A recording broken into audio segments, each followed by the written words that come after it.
দুদিনের দাবা প্রতিযোগিতায় কতজন পার্টিসিপেট করেছে, কী রেজাল্ট হলো? আমাদের 68তম রাজ্য state council for games and স্পোর্টসের যে রাজ্য প্রতিযোগিতা যেটা হয়েছে আমাদের ডায়মন্ড হারবারে দীর্ঘ প্রতীক্ষার পরে এখানে 17, 14 এবং 19 বছরের বালক বালিকারা খেলেছে। এই দুদিনের প্রতিযোগিতার সর্বশেষ রেজাল্ট যেটা দাঁড়িয়েছে সেটা হচ্ছে জলপাইগুড়ি জেলা ওরা হচ্ছে অল ওভার সমস্ত এজে ওরা চ্যাম্পিয়ন হয়েছে, টিম চ্যাম্পিয়ন হয়েছে।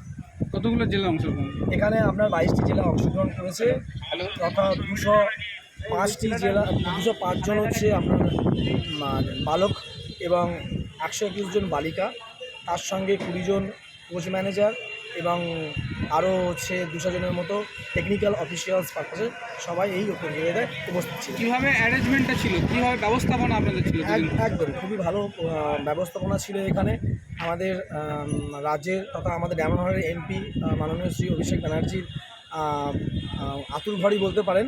এখানে একটা খুব সুন্দর খাওয়া দাওয়া থেকে শুরু করে অ্যাকোমোডেশন থেকে শুরু করে সুন্দর একটা পরিষেবা এখানে দেওয়া হয়েছে এবং আজকে সেই প্রতিযোগিতা শেষ হয়ে গেছে এবং কিছু জেলা আপাতত তারা আজকে রাত্রের জন্য দূরের জেলা যেগুলো তারা যেতে পারেনি, তাদের আমরা অ্যাকোমোডেশনের কোনো জেলার কোনো রকম সমস্যা নেই? কোনো জেলার কোনো রকম সমস্যা নেই।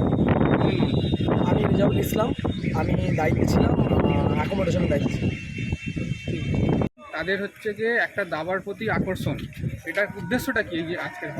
আমাদের ডায়মন্ড এই বিষয়টা আনা হয়েছে, মানে ক্রিকেট ফুটবলের পাশাপাশি যাতে দাবাকেও এই বিষয় এটাও অনেকটা ইমপ্রুভ করা হয়েছে, এটা অনেকটা কী বলবো সাধারণ মানুষের কাছে প্রচার পায়।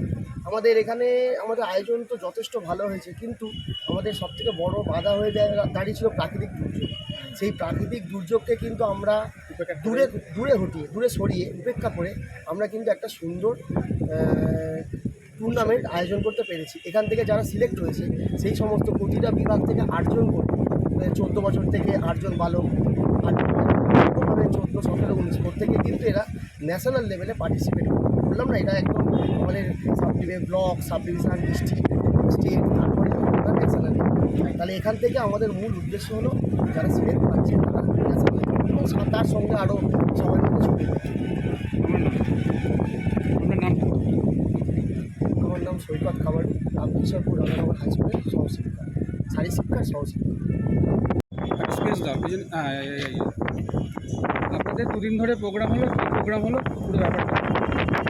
আমাদের এখানে ডায়মন্ড হারবার স্পোর্টস কমপ্লেক্সে রাজ্য সরকারের ক্রীড়া দপ্তরের উদ্যোগে রাজ্য দাবা প্রতিযোগিতা, রাজ্য 68তম স্কুল দাবা চ্যাম্পিয়নশিপ রাজ্য লেভেলের প্রতিযোগিতা কোথায় হলো? ডায়মন্ড হারবার স্পোর্টস কমপ্লেক্সে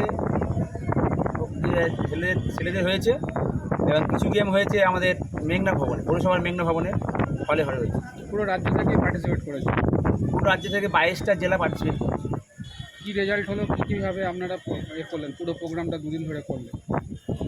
এখানে 360 জন ছেলে মেয়ে কম্পিটিটার ছিল, 22টা জেলা ছিল, এছাড়াও অফিসিয়াল টেকনিক্যাল ছিল আরও 200 জন এবং 14 বছর গার্লস বয়েস, 17 বছর গার্লস বয়েস, 19 বছরের গার্লস বয়েস ছেলেমেয়েরা খেলা অংশগ্রহণ করেছিল। এর মুখ্য উদ্দেশ্যটা কি? দাবাকে উন্নত করা বা আরও আমাদের স্তরে, আন্তর্জাতিক স্তরে তুলে? ডায়মন্ড হারবার সাব ডিভিশনে এর আগে কোনো দিন রাজ্য লেভেলে খেলা হয় দাবা প্রতিযোগিতা, এই প্রথম আমাদের ডায়মন্ড হারবার রাজ্য লেভেলের দাবা কম্পিটিশন হয়েছে। এর থেকে আমাদের ডায়মন্ড হারবার এরিয়া তথা কিছু দক্ষিণ চব্বিশ পরগনা জেলায় দাবার যে প্রচার তার উন্নতিতে আমরা চেষ্টা করি। দুদিনের প্রোগ্রাম সফলভাবেই বিভিন্ন প্রোগ্রাম সুন্দরভাবে সফলভাবে হয়েছে। প্রাকৃতিক দুর্যোগের মধ্যে উচিত হয়েছিল, কিন্তু আমাদের কোনোরকম হয়নি। আপনার নামটা? আমার নাম Pinku Hazra, Sahara Jogendra high school, Diamond Harbour sub division.